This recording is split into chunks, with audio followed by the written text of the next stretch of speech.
Good afternoon, everyone. My name is Hannah Isabella Eva from BSHM, and today I'm going to present my video presentation in ethics. The following topic that I am going to discuss today is all about objective and subjective value, ambivalence value, double standard mentality, and defective norms of morality. But before that, let me discuss first what is value.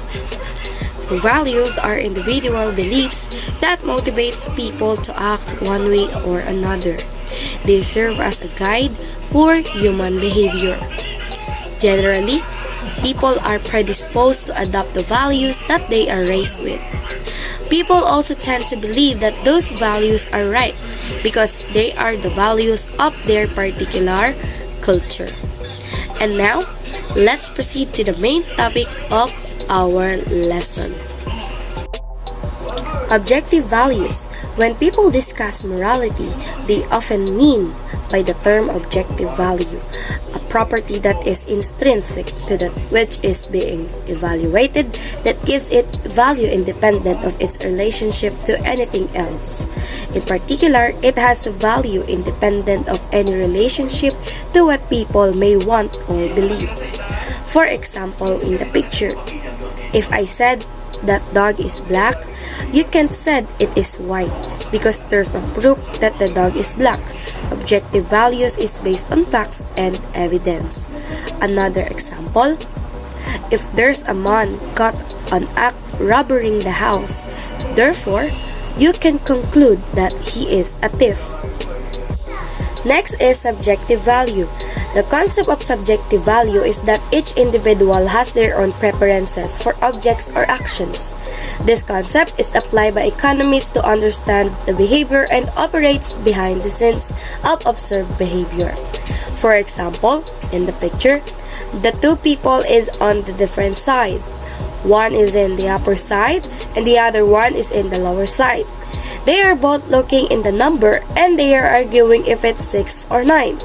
So with that, we can conclude that subjective values is based on a own perception of a person.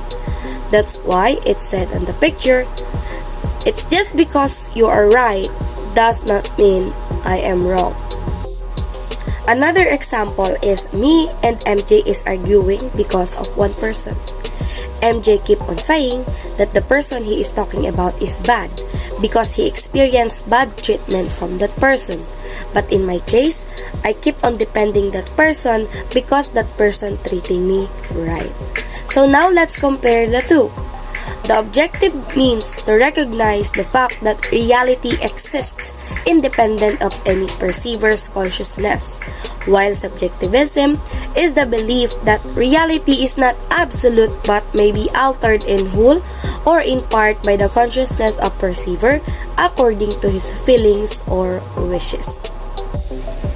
Now, let's proceed to the next topic, which is the ambivalence value, or what we call value conflicts. So, ambivalence value is often the result of conflict arising from personal or social values.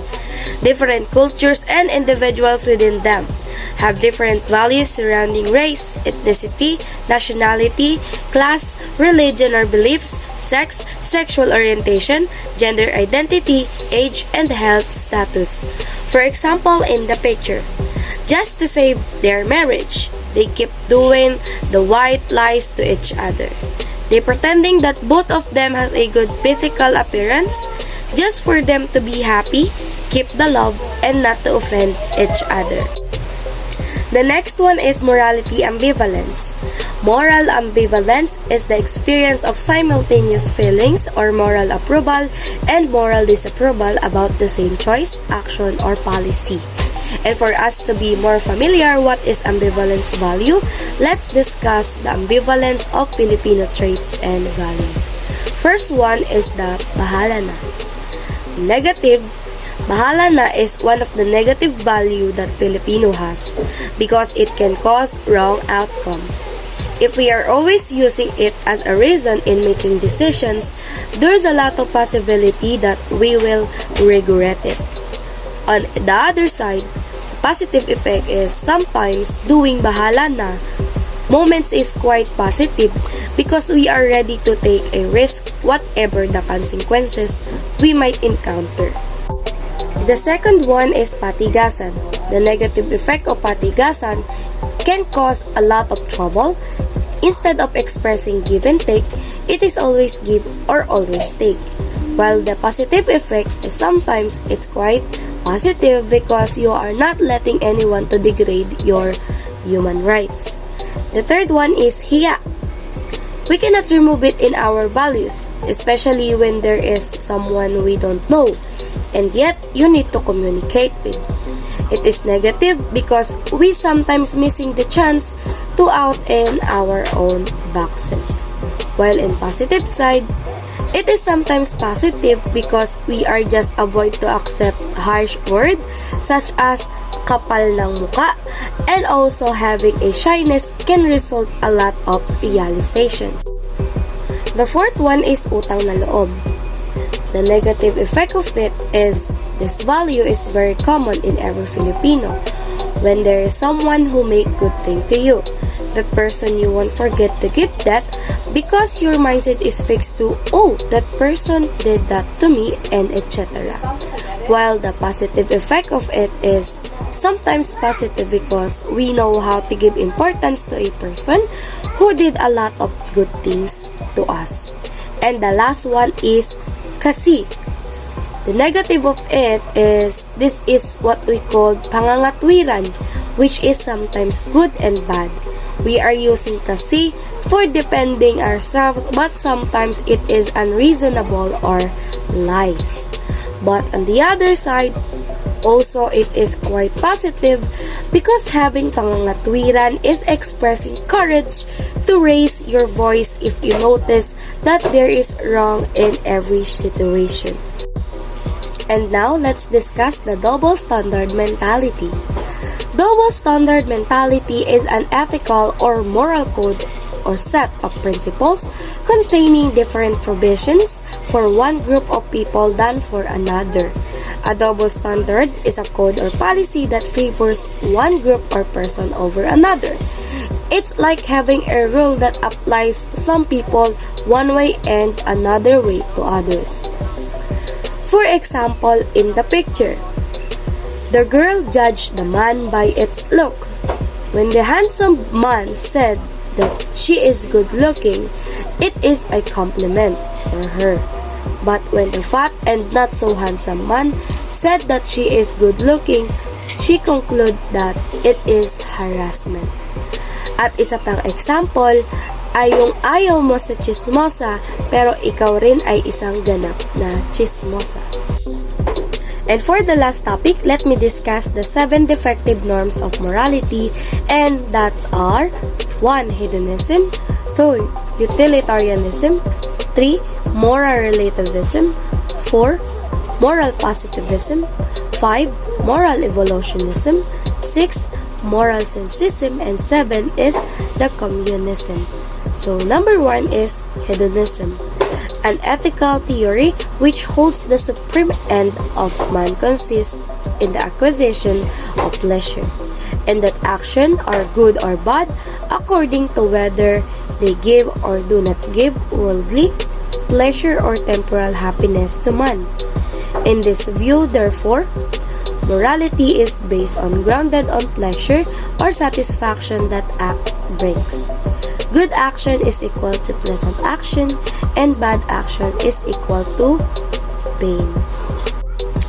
Halimbawa nito ay kung gusto mong kumain ng matatamis at mga pirito, pero dahil ikaw ay diet, pipiliin mong iwasan ng mga ito dahil iniisip mo ang sasabihin na papuri ng ibang tao kahit na nakasalalay na ang kasiyahan mo. At number 2, utilitarianism, a theory very much like to hedonism. It makes the utility the norm of morality. Good acts give good results if it works. If it makes you successful, make you attain your purpose. Bad acts if it does not. And there are 2 types of it. First one is the individual or egoistic utilitarianism, which means temporal happiness of an individual. Act is good when it rebounds to the temporal welfare and happiness, and bad if it hampers this happiness. And letter B, altruism. An act is good when it is conducive to the social good or well-being. For example, if you are choosing ice cream for yourself, the utilitarian view is that you should choose the flavor that will give you the most pleasure. If you enjoy chocolate but hate vanilla, you should choose chocolate. Why? For the pleasure. It will bring and avoid vanilla because it will bring displeasure. And number 3, the moral rationalism. So it is the command of reason is categorical and all are obliged to obey. It is our moral duty to obey unconditionally. Ang isang halimbawa nito ay ang tinatawag natin na batas. It is our moral duty to obey unconditionally dahil kung hindi natin ito susundin ay may kaakibat na parusa o maaaring makatapak tayo ng pagkatao ng isang individual. Number 4 is the moral positivism.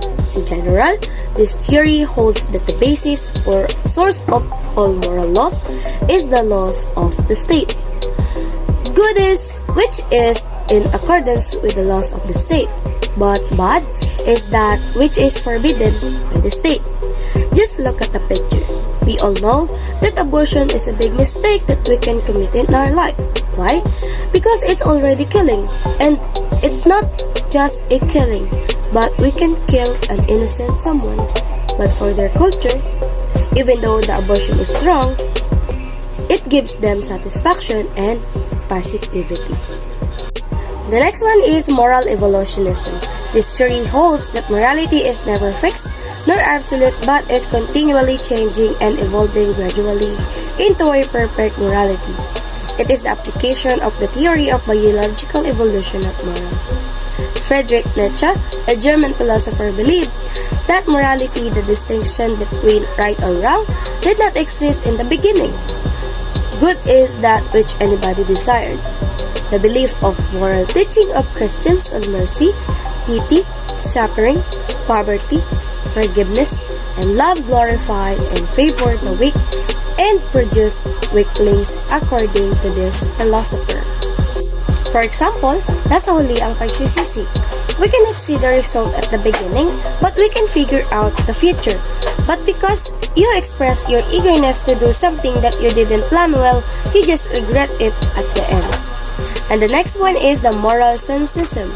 Man is endowed with a special moral sense, other than reason, by virtue or which man distinguishes between right and wrong in much the same way that our sense of taste can distinguish between sour and sweet, or as a sense of sight distinguishes dark and bright. There is no positive view, though, to show the existence of such moral sense. Therefore, the existence of such sense is gratuitous assumption which may be gratuitously denied. Moral sensism is simplest word means according to senses. For example, your friend is keep on advising you on how to get a job because you were always neglected, but you also didn't obey it. Why? Just because you think that job is not for you and God has a perfect timing and plan for you to get a decent job. And the last one is the moral communism.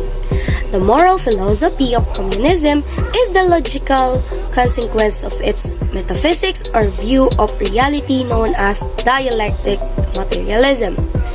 This is founded on theory of change, evolution, and revolution. And according to this theory, what only matters is the reality, and it logically follows: A. The denial of the existence of God, since God is a spirit and nothing exists but the materials. B. The denial of the freedom of the will of man, since matter the sole existent reality. And letter C. The denial of immorality. So before we end our discussion, let me leave a message from Jim Rohn, which is: the major value in life is not what you get, but the major value in life is what you become. So thank you so much for listening, and I hope you learned a lot in our discussion. Bye!